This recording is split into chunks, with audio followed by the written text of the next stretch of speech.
Tindakan Perdana Menteri Datuk Seri Anwar Ibrahim yang mahu menjadikan China sebagai contoh model pembangunan ekonomi dalam dasar padang ke timur adalah tepat pada masanya dan diperlukan segera. Hal ini bagi membantu pengilang Malaysia untuk mengukuhkan kedudukan mereka dalam rantaian nilai serantau dan global GBC. Malah, menurut Presiden Persekutuan Pengilang-Pengilang Malaysia (FMM), Tan Sri Soh Tian Lai, ianya akan terus meningkatkan daya tahan terhadap cabaran yang semakin berkembang yang dihadapi pengilang dari segi ketidakstabilan, geopolitik dan perubahan iklim. Malah, negara Malaysia juga akan dapat memanfaatkan pelabur asing yang cuba melakukan kepelbagaian rangkaian bekalan mereka dengan semakin mengamalkan strategi China Plus One. Ini sekaligus membantu untuk mengurangkan kebergantungan kepada satu pasaran dan menarik arus pelaburan China ke Malaysia. Menurut satu kenyataan media, Perjanjian Perdagangan Bebas China ASEAN ACFTA dan Perkongsian Ekonomi Komprehensif Serantau RCEP, Malaysia berada pada kedudukan yang baik untuk menjadi destinasi pelaburan pilihan bagi syarikat-syarikat China yang ingin menubuhkan ibu pejabat operasi, institusi kewangan dan kemudahan pembuatan. Hal ini terbukti apabila Malaysia pada tahun 2022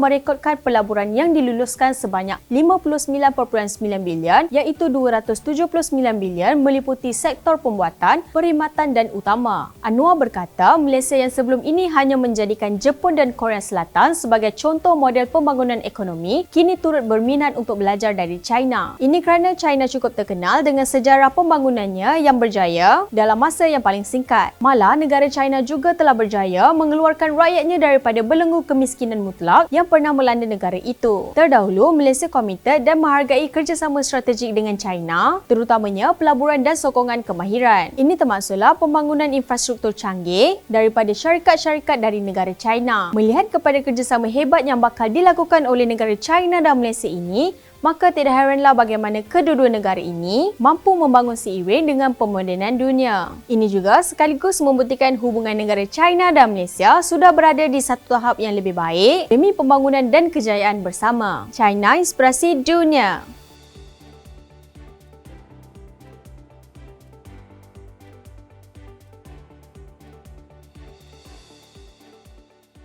Channel China Kini ini akan memaparkan info-info berkaitan pembangunan, ekonomi, sukan, pelancongan, kecanggihan sains dan teknologi yang terdapat di negara China. Untuk perkongsian lebih banyak info menarik, jom subscribe channel China Kini ini. China Inspirasi Dunia.